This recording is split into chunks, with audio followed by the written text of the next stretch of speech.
안녕하십니까. 한국디카시연구소 대표 이상욱입니다. 이번에 한국 다녀오는 길에 한국 디카시약 2022년 하반기호를 제가 가지고 왔습니다. 이 하반기호에는 제가 표지 인물 특집으로 나와 있는데요. 전에도 한번 제가 말씀드린 것 같은데, 이 특집 인물 비평을 구모령 교수께서 해 주셨습니다. 아주 심도 있는 그런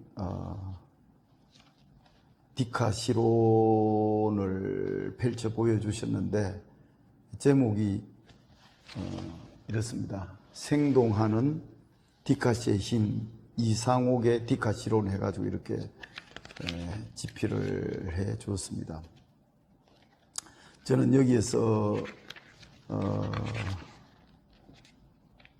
나무의 묘비명이라는 이 작품 외에 항진이 혹은 노천맹의 데칼코마니, 메콩델타 빌롱 두 사람에 관한 오마주 이런 디카시를 발표했습니다. 아무튼 한국 디카시학이 디카시 전문지로서 이제 통근 3호를 이제 발간하게 됐는데, 디카시 발전에 크게 기여하는 그런 디카시 전문지라고 할 수 있겠습니다. 여기에 실린 여러 작품들도 앞으로 소개할 기회가 있을 거로 보는데, 이번 호에서 특히 주목되는 게 디카시 평론인데, 이재복 교수가 이렇게 정물성의 파르마콘이라는 제목으로 집필을 해 주셨습니다. 본격 디카시론이라고 볼 수 있겠는데, 정물성의 파르마콘, 정물성이라는 것은 디카시에서 가장 중요한 하나의 속성으로 볼 수 있겠죠. 디카시가 디지털 환경 자체를 시스기의 도구로 활용한다고 할 때, 그 중에서 가장 중요한 것은 역시 스마트폰 내장 디카가 될 것입니다. 스마트폰 내장 디카로 사물의 정물성을 바로 포획하는 것이죠. 찍는 것이죠. 그렇다면은 디카시에서는 영상이라는 디지털 카메라와 시적 언술이라는 어떤 그 시의 결합, 그래서 영상과 언술의 하나의 텍스트성을 통해서 디카시가 드러나는 것이라고 할 때, 이 디지털 카메라에 대한 중요성은 제 아무리 강조해도 지나친 바가 아닐 것입니다. 이런 점에서 정물성의 파르마콘이라는 이재복 교수의 비평글 앞부분을 제가 조금만 한번 읽어보겠습니다. 디카시가 하나의 새로운 장르로 정립되기 위해서는 무엇보다도 디지털 카메라에 대한 해석이 있어야 할 것이다. 디카시의 장르적 토대를 결정하는 디지털 카메라는 단순한 도구가 아니다. 그것은 아날로그적인 도구들과는 차원을 달리한다. 아날로그적인 도구들은 그것을 수행하는 예술가의 의지와 행위에 의해 그 쓰임이 결정되는 수동적이고 보조적인 도구에 불과하다. 이로 인해 이 도구들은 그것을 수행하는 예술가의 몸에 전적으로 의존한다. 가령 아날로그적인 도구들 중 바이올린을 예로 들어보자. 전자 바이올린이 아닌 이 아날로그 악기가 지니는 존재성은 헨, 줄, 활, 판 등으로 이루어진 행태 내지 구조에 있다. 이 구조가 다른 악기뿐만 아니라 다른 예술 장르와의 차이를 결정한다. 하지만 이 구조 이외에 이것이 하나의 음악으로서의 정체성을 가능하게 하는 어떤 작용을 스스로 수행하지는 못한다. 이것은 이 악기와 그것을 통해 구현되는 음악이라는 양식이 전적으로 예술가의 의지와 행위에 의존하고 있다는 것을 말해준다. 이런 점에서 그것은 아날로그적이다. 아날로그와 달리 디지털 도구들은 인간의 몸보다는 비트를 토대로 한 디지털 원리에 의해 작동하기 때문에 복잡하지 않을 뿐만 아니라 모호성과 잡음이 거의 없다. 이것은 인간의 몸이 구현해낼 수 없는 다양한 세계 차원의 포착, 조절, 조정, 구성, 변형해낼 수 있다는 것을 의미한다. 인간의 몸이 지각하는 세계는 한계가 있을 수밖에 없다. 이로 인해 인간은 그 한계를 넘어서기 위해, 다시 말하면 몸의 확장을 위해 새로운 매체나 테크놀로지의 발명에 온 힘을 기울여 왔다. 우리가 여기에서 이야기하는 디지털 카메라 역시 인간의 몸, 눈의 확장 과정에서 얻어진 부산물로 볼 수 있다. 인간의 몸은 그 자체가 욕망의 덩어리라고 할 수 있다. 인간의 몸이 없다면 욕망도 없고, 욕망이 없으면 근심이나 걱정도 없는 것이다. 인간의 몸에서 눈은 그 욕망 중에서도 가장 강한 욕망을 지닌다고 할 수 있다. 어쩌면 인간의 진정한 욕망은 무엇인가를 보려는 의지로부터 시작된다고 할 수 있을 것이다. 이재복 교수는 방금 읽은 글에서 디카시에 있어서 스마트폰 내장 디지털 카메라의 어떤 중요성에 대해서 아주 강조하고 있습니다. 디카시라는 것은 시인이 어떤 사물이나 어떤 자연에서 시적 감흥을, 시적 행상을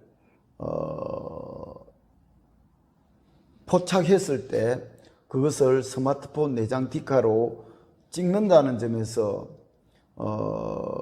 단순히 기존의 문자씨라는 것은 어떤 대상에서 시적 행상을 감흥을 느꼈을 때 그걸 언어로 가져오지만은 디카씨는 언어 이전에 카메라로 그 정물성을 먼저 가져온다는 측면에서 디지털 카메라의 역할은 수동적이 아니고 굉장히 능동적이라는 그런 어떤 관점입니다. 그런 측면에서 기존의 아날로그적인 어떤 그런 도구를 활용한 것과는 달리 이 디지털 환경 자체를 시스의 도구로 활용하는 디카시에 있어서 이 디지털 카메라의 역할은 단순한 보조적이거나 어떤 수단적인 것을 넘어서 굉장히 능동성을 띈다는 것인데요. 이재복 교수는 여기에서 그 시에 있어서 정물성을 확보하기 위해서 실험한 김춘수나 이성훈 같은 김춘수의 무어밋이라든지 이성훈의 비대상시 같은 그런 경우는 결국 김춘수는 시에서 관념이나 의미를 배제하고 그 대상의 실체를 리듬이나 이미지만으로 구현해 내려고 했고, 오기원은 시에서 사변적인 것을 배제하고 날 것으로서의 이미지를 강조했는데, 이런 것들은 결국은 사물의 어떤 정물성 이런 것들을 그대로 가져와서 보여주려고 했던 것이라는 관점에서 파악하고 있는데, 어떻게 보면 디카시라는 것은 디지털 카메라의 어떤 그 기능이 인간이 볼 수 있는 것보다 더 이제 앞으로 더 적나라하게 기술이 발달해서 그 정물성을 드러낸다면 그것은 어떻게 보면은 정물성의 파르마콘이다. 파르마콘이라는 것은 바로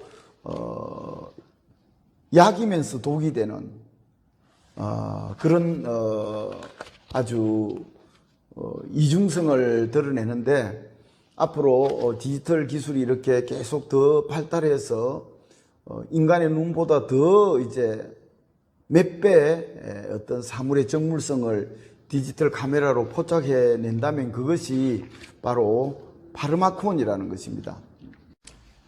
이재복 교수의 정물성의 파르마콘이라는 이 아주 좋은 글의 결론 부분을 한번 읽어보겠습니다. 지금 우리 대중들이 디카시에 보이는 관심은 매체와 시의 결합이라는 기존의 시 양식과는 다른 양식의 출현에서 오는 신선함, 디지털 카메라라는 도구를 통해 어렵지 않게 시를 창작해내는 그 용이성, 깊은 사색이 아닌 우리 몸의 감각을 통해 체험하는 정물적 유의성, 그리고 사진이 가지는 풍크툼적인 요소와 시가 가지는 상상적 요소와의 결합에서 오는 미적 쾌감 등에서 비롯된 것이라고 할 수 있다.